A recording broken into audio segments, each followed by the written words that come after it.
My friends at Easy Cater are workplace catering pros, helping you find food for everything from daily employee meals to staff meetings and special events.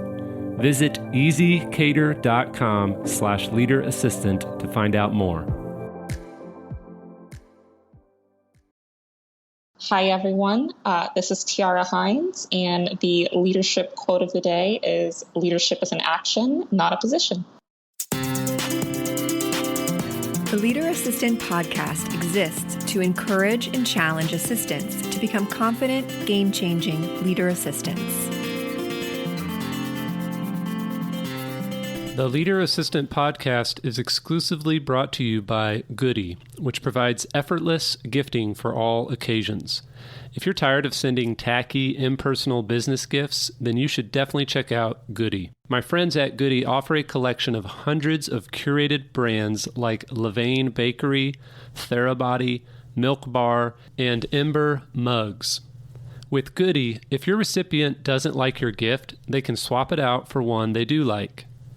You can find perfect gifts for any occasion, whether it's work anniversaries, birthdays, new hire onboarding, or company swag. It's free to start gifting, and you get a $20 credit when you sign up.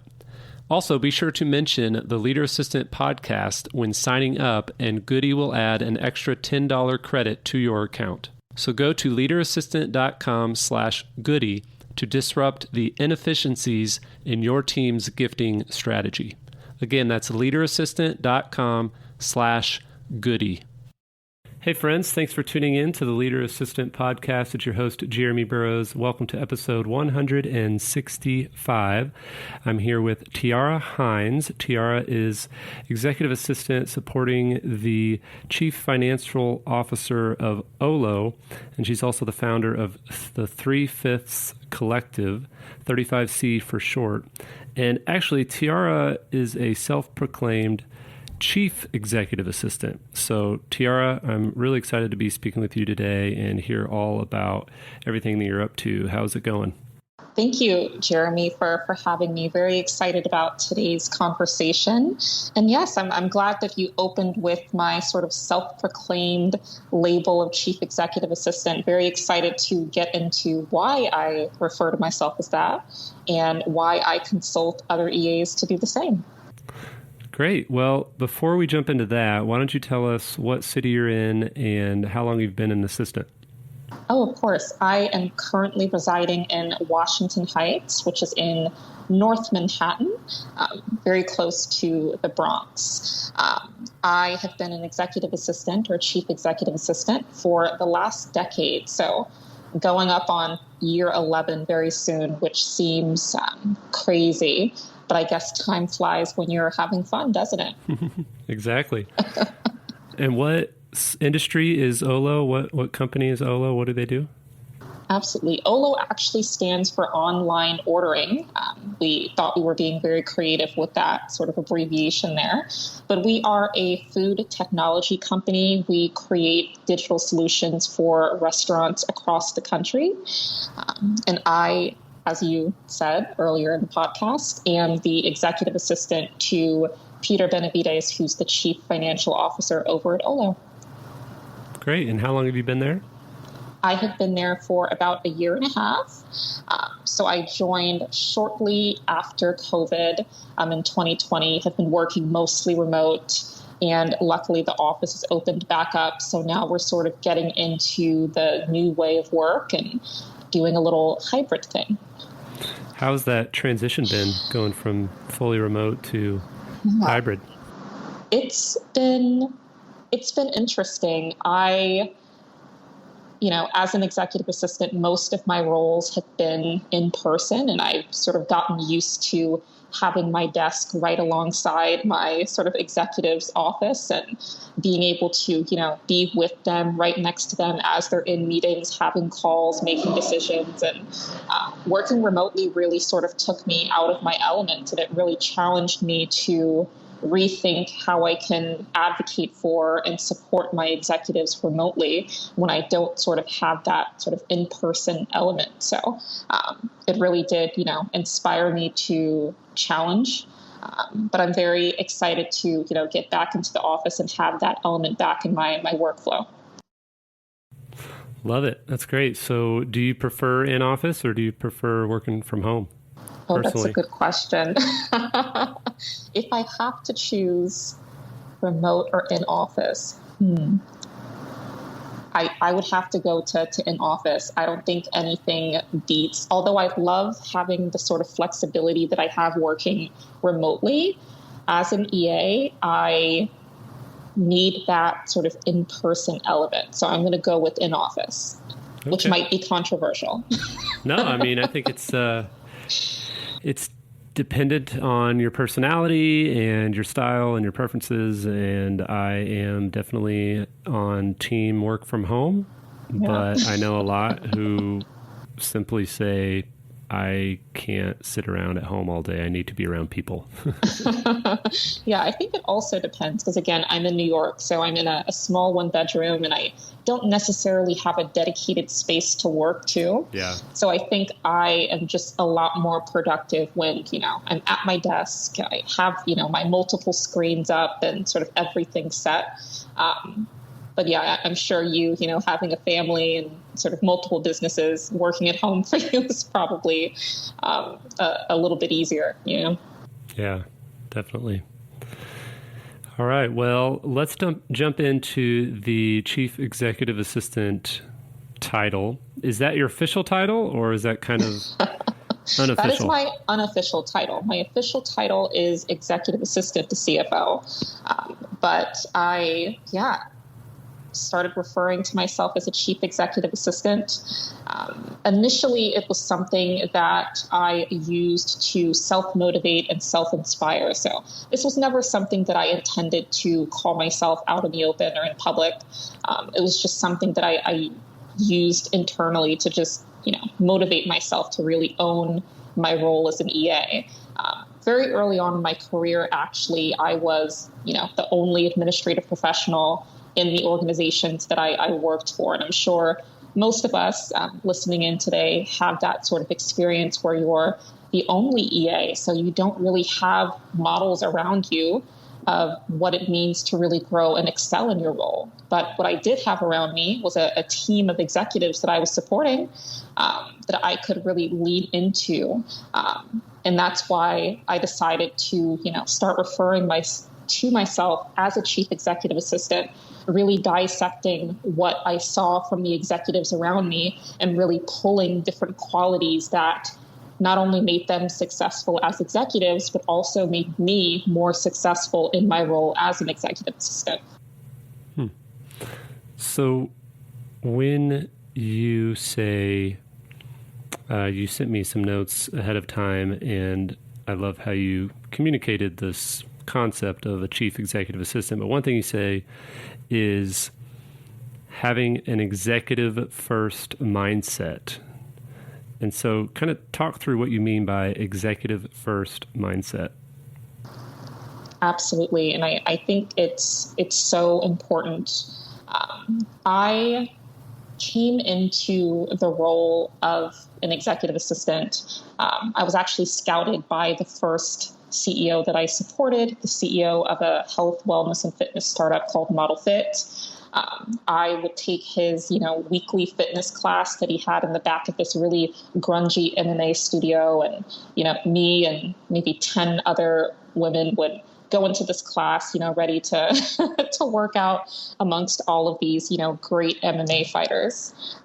The fitness model itself that he taught was not, MMA. It was taught in an MMA studio, but the foundation was, Pilates and functional training. So not as intense as MMA, but I would take this class every week. And after the class ended, I would end up talking to his clients and his customers and talking to him about his business and where he wanted to take things. And eventually he said, you know what, I need an executive assistant. And I would like for that executive assistant to be you. And that's how I got my first job as an EA. And I'm sure many of us have this experience of sort of being scouted for this role and not really knowing that, something like an EA existed. I know that I, watched movies and different films where, you would see a woman at the desk and she was, answering telephones or handling light administrative work. And she was a secretary or a front desk associate. And that was sort of the extent of what I thought an administrative professional could be. I never really thought that it could be anything else. Lo and behold, I've since learned that, the scope of an administrative professional can really cover so much and can really have so much impact and drive so much value for executives. Actually, I went off tangent a bit. That's all right. Remind me of your question. No, that's right. I was just saying, what's the executive first mindset, and what's something that maybe give us an example of a mindset that's not executive first. What not to do. That's a good question. I think having an executive first mindset, it has nothing to do with, having any sort of formal business training or holding a role as an executive or having a degree in business. It's really about having a genuine investment in executives and their teams and understanding how they think and how they work and what inspires them and what motivates them and how to best advocate for them and really how to support them through transition and change. It's really about having a heart and a stomach for executives and really living by that lifestyle. That's what it means to me to have an executive first mindset. And those are the sort of pillars that I always come back to when I feel like I need that sort of reset in having that. And I think it's also important to sort of recognize that having an executive first mindset isn't just something that benefits your executives. Obviously, understanding them, knowing how they think, knowing how to advocate for them is helpful as an executive assistant because you are, at the right hand of the executive that you're supporting. But I think it's also important to think about the implications of that for ourselves and how having an executive first mindset and thinking of ourselves as chief executive assistants and really owning our growth in our career journey as an EA, how impactful that is, how that simple perspective shift can really help us to own and excel in our roles in a new way. And again, this is something that I developed for myself because as an CEA, I was very often the only administrative assistant within my organization. So I did not have those role models around me, but what I did have was a very strong and powerful executive team that I really leaned on. And I saw that there were three sort of key pillars that really made an executive impactful in what they do. And it's the ability to influence, impact, and inspire others. And that's what I always come back to really make sure that I'm, thinking and leading like an executive, not just for my XTs, but for, myself. So what were those again? Influence, impact, and inspire. Inspire. The 3 I's. Love it. So tell us a little bit about health and wellness and how habits and routines make you a better assistant. Absolutely. You said your first assistant role was with a health fitness guru, It was. Right? It was. And that actually sort of started my second interest and passion in health and wellness and fitness and sustainability and all of those fun things. Very early on in my career journey, I made a couple mistakes. And those mistakes were just a couple. One, just a couple. I make mistakes now too. Don't tell anyone though. I thought that the only way to excel in my role was to work more than anyone in the office. So I was very often the first one in the office and the last one out. I would miss, family gatherings and I would miss friends' birthdays because I would be, at the office working from dusk until dawn because I thought that was the only way to have success in my role. And from that sort of moment, I just fell into a lot of unhealthy habits that ended up sabotaging my role instead of, going in the opposite direction. That overwork, that really started to affect me physically. I would skip lunch to work. That also affected me physically. And those physical changes really affected the quality of work when I would be in the office. And I started to see that, hey, I need to start taking care of myself if I want to bring my best to this role and bring my best to the executive that I'm supporting. And so through that sort of experience and, of course, having that sort of health and wellness background, working for, the CEO of that health and wellness startup, it really inspired my own health and fitness journey. I got my certification in sports nutrition and a couple certifications in fitness as well. I started to, really prioritize my physical health as well as my mental health, getting into meditation, hydrating, eating clean, healthy foods, making sure that I'm moving my body at the beginning of the day, but also, scheduling little 10, 15-minute work breaks throughout the day to make sure that I'm not staring at a computer all day, because that's not conducive to good work. And it's really something that I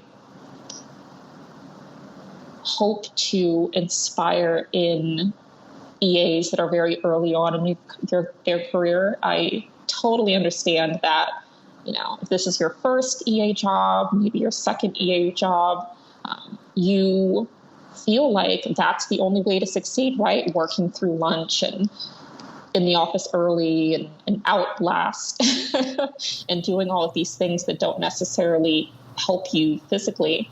But it's really important. You can only bring your best to the role if you are taking care of yourself. Is what I like to think. So, yeah. Well said. So what's maybe your top habit that you would recommend assistants listening begin or attempt to add to their routine? Oh gosh, I think the first thing I would recommend is to make sure you don't skip lunches, but also maybe schedule in, a 10-minute break outside of lunch, where you can just maybe step outside on your balcony or in your backyard, or go outside if you don't have, an outdoor space within your home to, retreat to just take a couple breaths, to just enjoy the day and really step away from your work in a way that is restful. Don't sort of wait until the end of the workday to finally breathe and rest. Really try to incorporate that same sort of level of peace within your workday. I find that having, those 10 or 15 minutes outside of lunch, to just step out on my balcony with maybe my second cup of coffee for the day, and just to take a couple deep breaths, maybe open up my Headspace app and do a quick meditation, really help to center me before I get into my sort of afternoon work or afternoon calls. So that's the first thing. I think the second thing is probably going to annoy people because everyone's telling you to hydrate and drink more water, but really making sure that you have a glass of water at your desk, or, maybe you have a hydro jug or something cool like that. But just getting in more water is so good for our physical health. And that just shows in sort of our work and what we do. And it's a very simple thing that you can implement, right? We hopefully all have access to water. You don't have to go out and get a special supplement or anything like that. Just drink more water and see benefits in that physically. And that will manifest in how you show up at work. And I'd say maybe the third is get yourself a workout routine, whether you're, taking long walks or whether you're going to the gym or maybe doing an at-home Pilates session. There's plenty of those for free on the old YouTube. Definitely getting in movement at the beginning of the day, I found really puts me in a good mind space to work. And I find that I'm so much more energetic and so much more productive when I incorporate these three things into my day. Love it. I really, really like the water one. I always was shocked at how little people around me actually drank, especially water. And I was always going to refill my water. I drank more water than most people around me. And I just remember, I've been working from home for a couple years now, I guess, since COVID hit. But when I was in the open office, I remember thinking, why is nobody else going to refill their water? It's just like, how do they go this long? And I'd look at their water bottle and I'd say, oh, it's like 3/4 of the way full. They haven't refilled it at all. And how are they alive? Exactly. I always get, funny looks in the office because I'm constantly going over to our filtered water machine. And they're like, didn't you just fill that up? I'm like, yeah, I got to fill it up again. And I'm going back and forth to the bathroom. So I also look kind of crazy to colleagues, but there are so many scientific studies out there that show how detrimental it is to our physical health to just not drink water. And I think it's one of the simplest things that we can implement for the biggest, return on investment, so to speak. So it's something that I always try to inspire others to do. It might be difficult for you to go plant-based or eat, organic and grass-fed meats if that's your thing, or to eat more vegetables. But we should all be able to just drink a couple extra more cups of water in our day. Yeah. I agree. Well, tell us a little bit about the 35C or the 3/5 Collective. What inspired you to start that? What is it? What's your mission? Absolutely. In its current iteration, I'm creating digital resources and tools to support executive assistants on their career journey.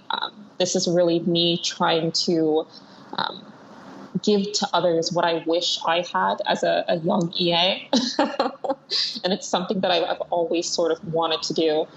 In its earlier iteration, this is a consulting business that I created to be able to work one-on-one and partner with different executives in different industries.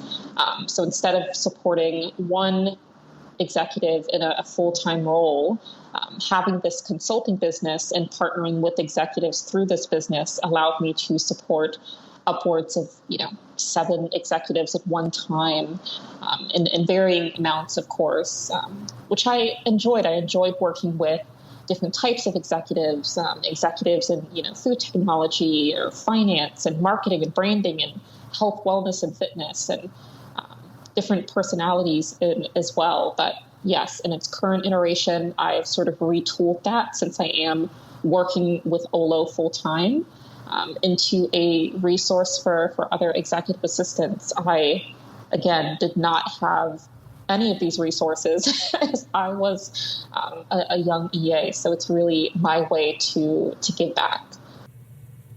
Awesome. So what are maybe your top 2 resources? You mentioned, I'm assuming like Headspace, for example, would be one of them. You mentioned you use that. So what are your top 2 recommended resources? Yes, Headspace is one of my favorite sort of meditation apps because they do offer you a lot of flexibility. So you can, pull up a 2-minute meditation, or you can, download a 30-minute meditation. Generally, I stick with the shorter ones. I find that it's very difficult to quiet my mind, so I really need those short burst meditations. I can't really sit still for 30 minutes. I'm sure other EAs can relate as well. We're always thinking. But I would say my other sort of resource, definitely this podcast. But as an extension, Thank you. As an extension, I think it's so important to take opportunities to network in person and learn with other EAs, especially if you're an executive assistant that's working, one-on-one. You're maybe the only EA at the organization that you work for. I think it's important to sort of find your tribe and find your community. So whether it's, signing up for one of your in-person or virtual courses, shameless plug for you, Jeremy, or Thank you. or whether you're, connecting on LinkedIn with some EAs that live in your city and just hopping on Zoom one day and talking to everyone. I think it's very important to have a community of EAs around you to really help you grow. I'm lucky enough that I work with two fabulous EAs at the company that I work for, Olo, and we're slowly building out our administrative function. And it has just made me see how impactful it is to work with other administrative professionals and how exponential our value is when we're working as a team and together. So whether you have that at the company you work for, whether, again, you go on LinkedIn and see, what other EAs sort of live around you, and maybe you reach out to them through DMs and say, hey, I'm also an executive assistant.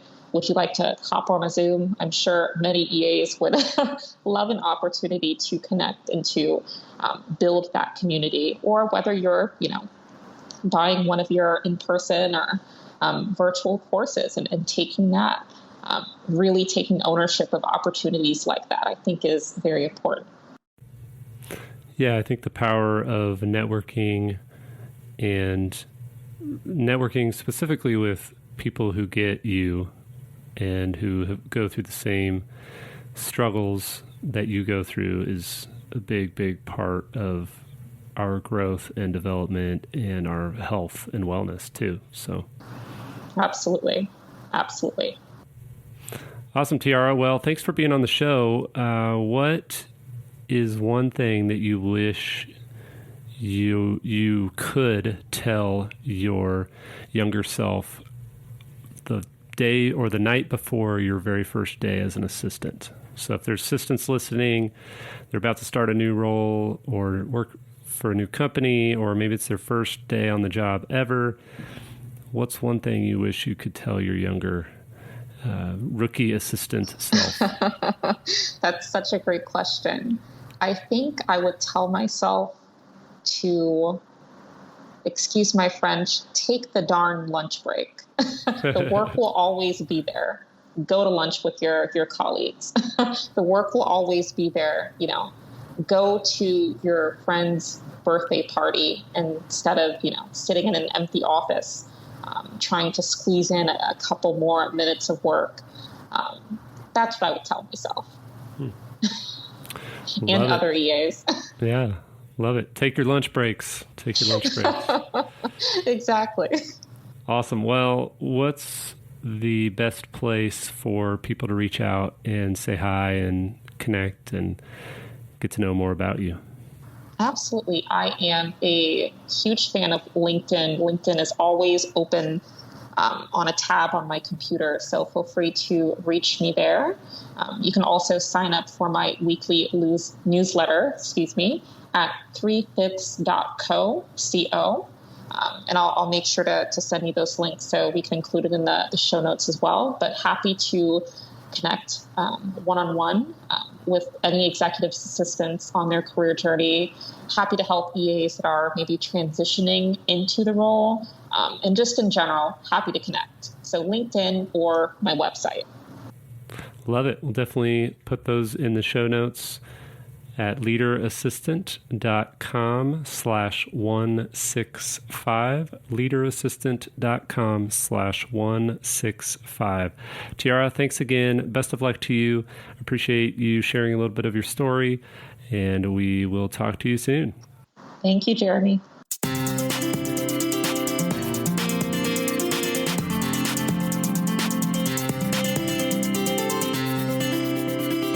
Please review on Apple Podcasts. GoBulls.com